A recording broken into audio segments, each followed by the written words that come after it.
यहाँ पे नहीं।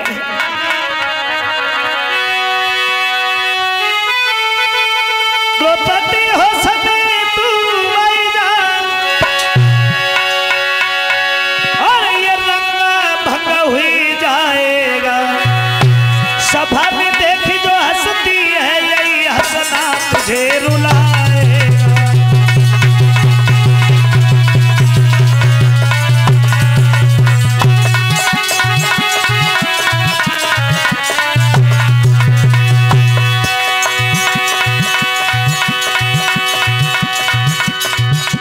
अपमान जब किया है दुर्योधन का तो दुर्योधन जल गया। और हम तो ये कहते हैं किसी का जितना भी सम्मान कर पाओ उतना करो, कितना भी सम्मान करो। अगर अपमान करने का मन बनाओ तो एक बार सोच जरूर लेना कि जिसका हम अपमान कर रहे हैं अगर उसका मौका लगा तो वो ब्याज समेत वापस करेगा। वही हुआ।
और सच बात तो ये है पांचाली,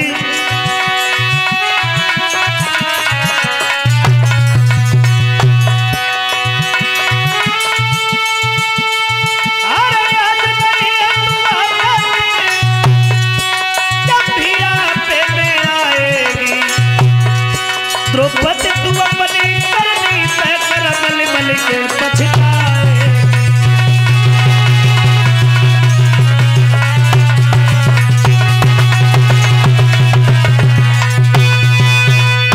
जवाब दिया है पांचाली, कोई बात नहीं है, इस हंसी का तुमसे बदला जरूर लूंगा।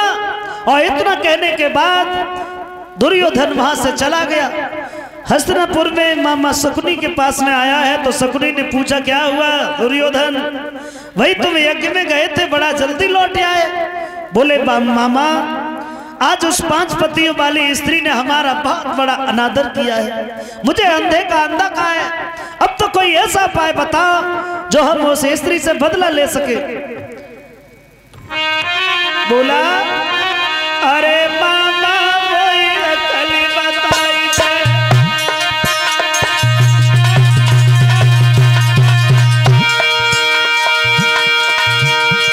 अरे मामा वही बताई दे, और पटन को पछला साई दे।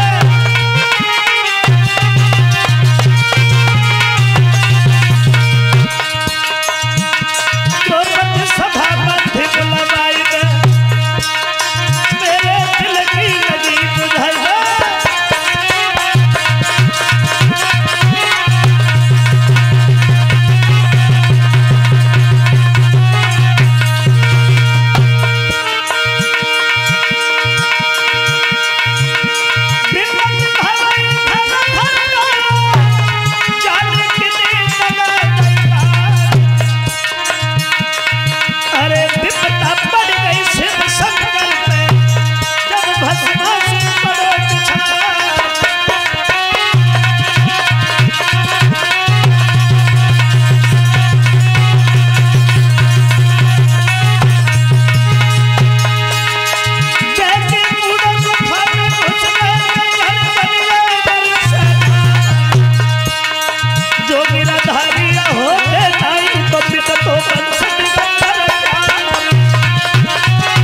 शकुनी ने जवाब दिया है कि दुर्योधन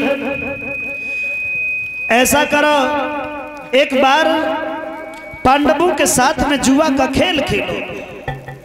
अगर पांडवों के मध्य में बैठ करके जुआ का खेल होता है तो फिर तो बाजी तुम्हारे पक्ष में रहेगी, लेकिन उसके लिए करना तुम्हें यह होगा, तुम्हारे पक्ष से पासे हम फेंकेंगे। अगर ऐसा होता है तो फिर आप जो कहोगे वही हो जाएगा। शकुनी की ये बात मान करके पांडवों को हस्तिनापुर में बुलाया। उनके साथ में जब जुआ का खेल खेला गया, शकुनी ने पांसे फेंके। उन पांसों के फंदा में फंसने के बाद में पांडव सब कुछ हार गए। हाथी, घोड़ा, सेना, शासन, यहाँ तक कि खुद भी दुर्योधन के दास बन गए। तो युधिष्ठिर ने दोनों हाथ जोड़े जवाब दिया है, मामा जी अब तो ये धूत कीड़ा बंद की जाए, क्योंकि हमारे पास में कुछ बचा नहीं है अब शेष। जवाब दिया है, तुम्हारे पास में अभी तो तुम्हारी पत्नी है, तुम्हारी पत्नी द्रौपदी है, उसे दाव पे लगाओ। हो सकता है उसकी किस्मत से तुम्हारी किस्मत जाग जाए। और मैं तो इसे भाग्य की विडंबना ही कहूंगा कि उस दाव को भी पांडव हारे गए। और जैसे ही उस दाव को हारे हैं, अब तो बड़ा खुश हुआ दुर्योधन। दुशासन को आदेश दे दिया, जा करके उस घमंडी स्त्री को बुला करके लाओ। दुशासन चला। उस समय पांचाली द्रौपदी दुर्योधन की पत्नी भानुमति के महलों में ठहरी हुई थी। दुशासन ने जाकर के कहा है कि तुम्हें हमारे भाई ने सभा में बुलाया। तो भानुमति बोली, भानुमति के महलों में द्रौपदी तो थी, कहने लगी है उस सभा में बड़े बुजुर्ग बैठे, उस सभा में मैं क्या करूंगी। जवाब दिया है, चलती हो तो अच्छी बात है, अगर नहीं गई तो जबरदस्ती घसीट करके तुझे ले जाऊंगा, फिर क्या होगा। और उसी समय आगे बढ़ करके उसने कलाई पकड़ ली। और कलाई जब पकड़ी है तो द्रौपदी कहने लगी भानुमति से, दीदी तुम देख नहीं रही हो,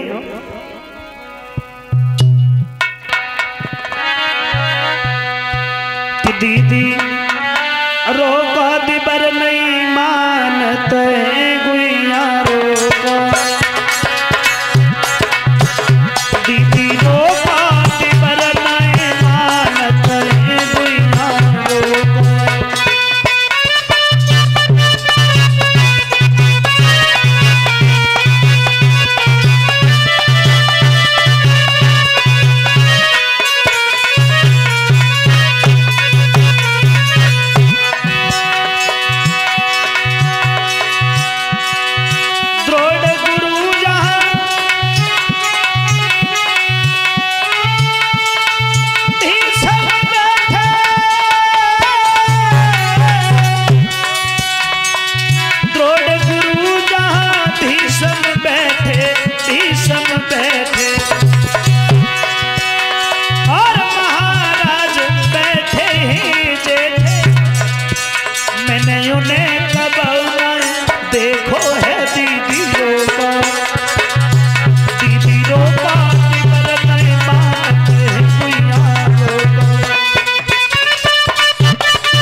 बात जब कही, भानुमति कुछ कह पाती उससे पहले ही उसने कलाई छोड़ करके केस पकड़ लिए और घसीटता हुआ लेकर के पहुंच गया।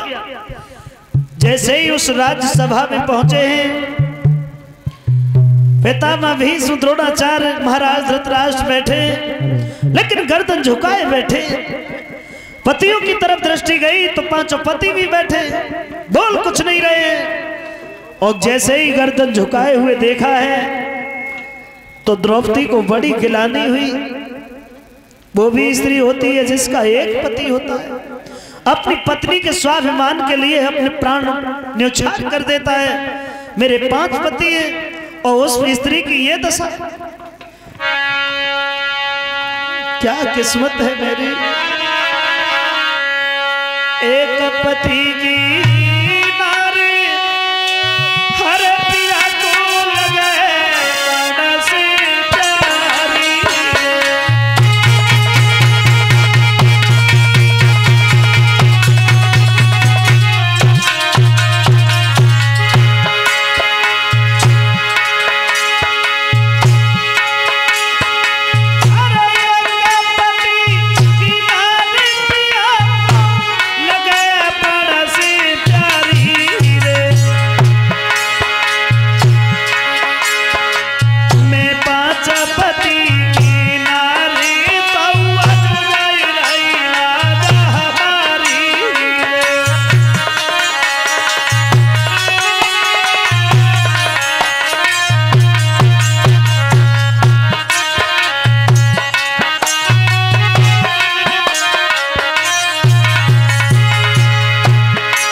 भगवान कन्हैया को याद किया।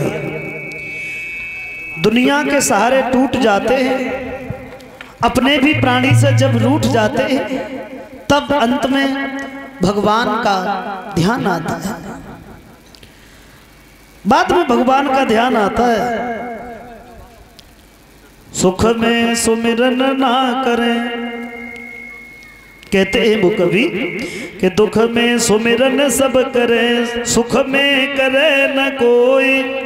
और जो सुख में सुमिरन करे तो दुख काहे को होए। भगवान को याद सब करते हैं, लेकिन कष्ट में। अगर भाई सुख में किया जाए तो शायद है कि दुख आएगा ही नहीं। भगवान का जब ध्यान किया है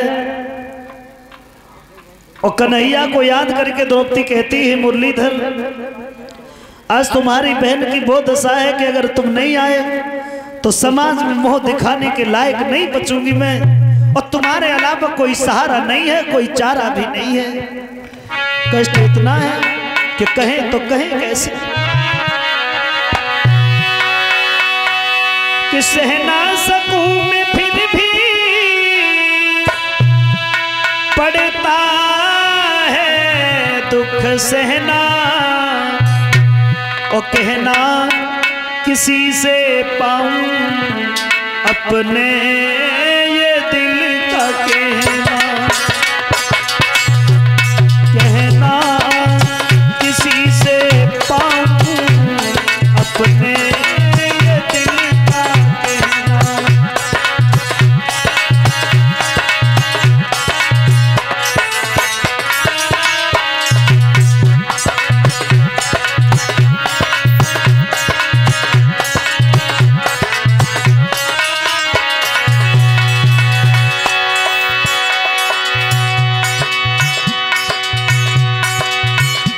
बहन भाई के हाथ में राखी बांधती है, उसकी रक्षा का वचन देता है। भाई मुरलीधर मेरी आवाज सुनो।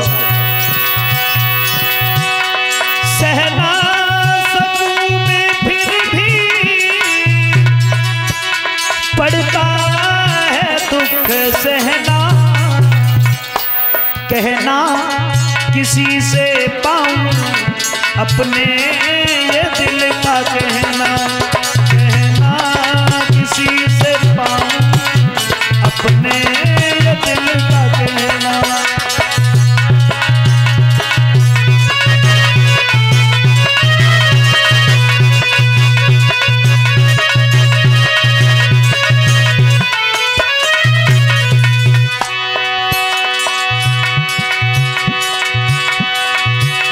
दूसरा सब खींचे साड़ी और देखे सभा सारी, यदि सारी गई जो सारी तो जाए लाज सारी, सारी गई जो सारी तो जाए लाज सारी।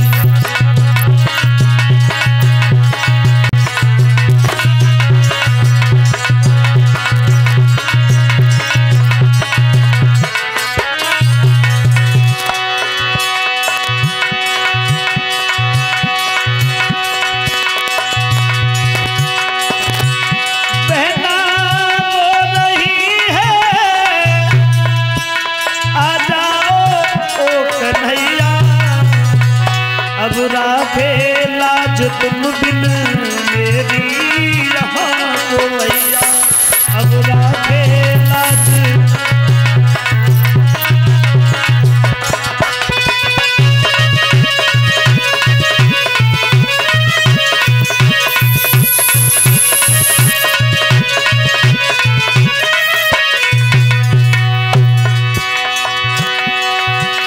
सहना सकूं मैं फिर भी पड़ता है दुख सहना, कहना किसी से पाऊं अपने ये दिल का कहना।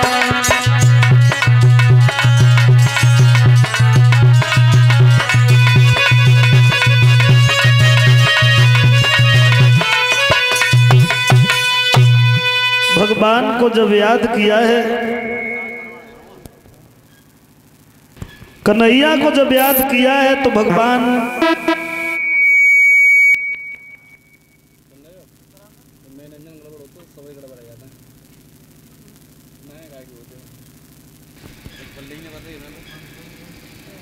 उसी समय भगवान कन्हैया को याद करके द्रौपदी रो रही है। मुरलीधर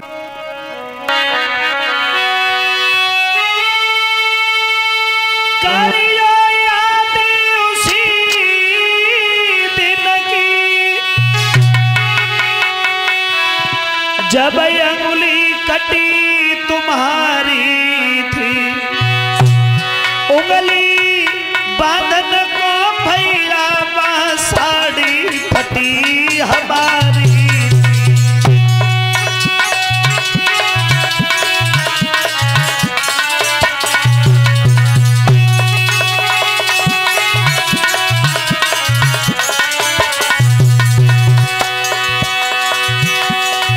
ये कहा था कि पांचाली समय आने पे एक एक धागे का ऋण चुकाऊंगा मैं, वो समय आज आ गया है।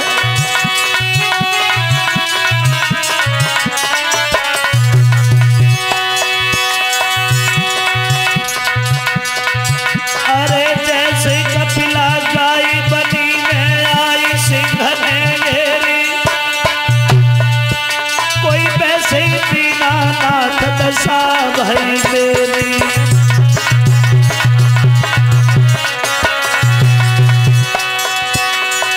जैसे कपिला गाय बनी में आई सिंह ने घेरी, सिंह ने घेरी, कोई वैसे ही दीनानाथ दशा भई मेरी।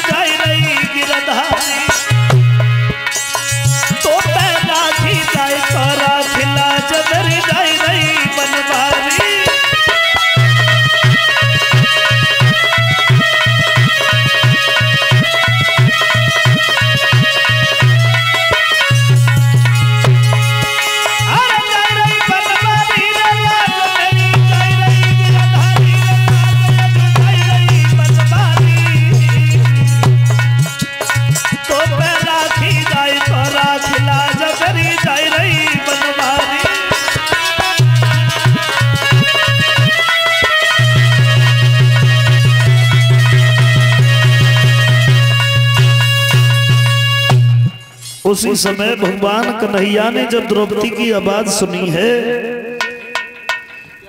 दुशासन चीर खींच रहा है और खींच खींच करके पसीना पसीना हो करके रह गया, लेकिन निर्वस्त्र नहीं कर पाया। और जब बैठने के लिए हुआ है तो कर्ण कहने लगा है, दुशासन रुकना नहीं है। अरे रुकना तब तक नहीं है जब तक ये निर्वस्त्र ना हो जाए। ये कोई स्त्री नहीं है, ये एक वेश्या है, और वेश्या का मान क्या है और सम्मान क्या है।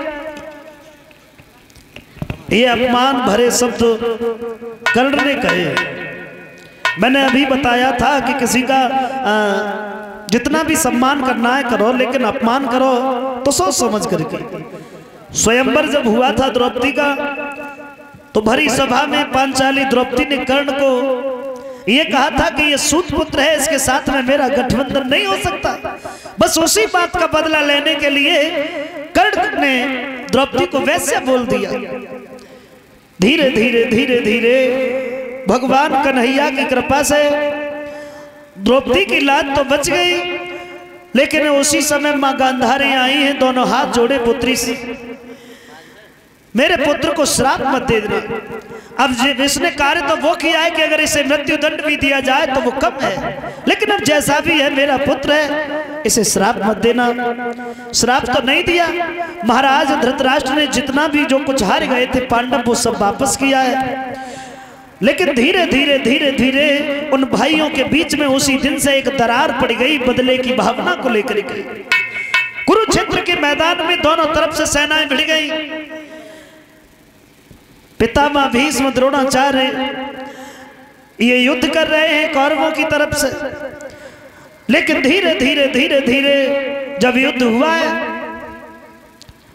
अर्जुन के बाणों के द्वारा पितामह भीष्म जब सरसैया पे पहुंच गए तो एक दिन विचार कर रहे हैं, मैंने बहुत गलत किया। अरे जितने मेरे लिए पांडव थे उतने ही कौरव थे, लेकिन मुझे कौरवों की तरफ से युद्ध नहीं करना चाहिए था। सोच रहे हैं, पश्चाताप कर रहे हैं। अरे सरसैया पे पड़े पितामह सोच करो भारी,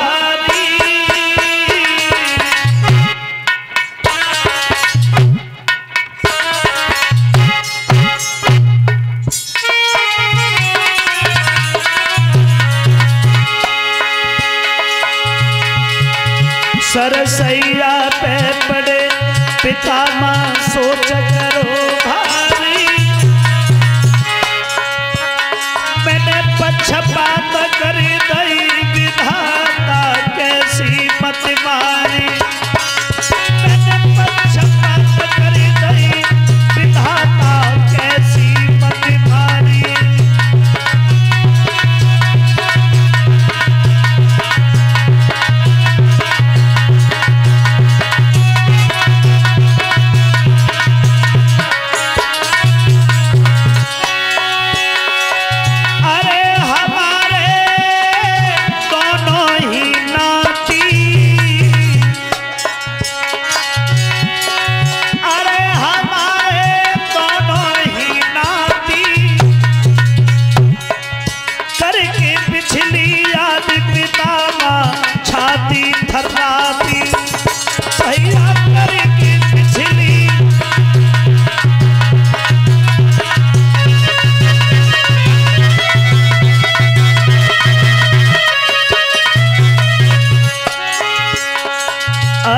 पंडवा का सोचत होंगे,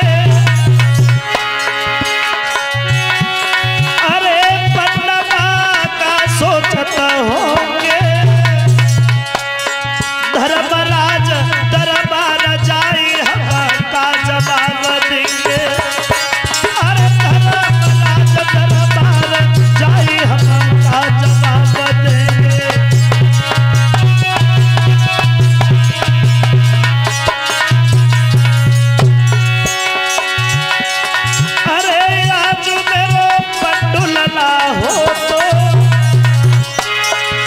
पांडु की याद कर रहे हैं पितामह, अरे आज मेरो पंडु लला हो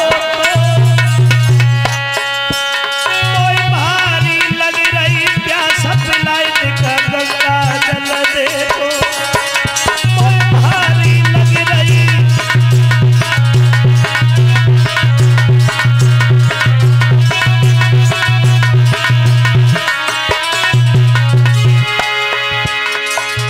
और बाद में जिस अर्जुन ने सीना को छलनी कर दिया उसी अर्जुन की याद करके रोए पितामह, अरे बुलाई दे मेरे पारथ को, अरे बुलाई दे मेरे पारथ को, निकल तकिया दे लगाई दिखाई दे कोई महाभारत,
पितामह विचार कर रहे हैं कि मैंने गलत किया, क्योंकि घर के जो बुजुर्ग होते हैं अगर बच्चों में झगड़ा हो जाए तो किसी का पक्ष नहीं लेते हैं।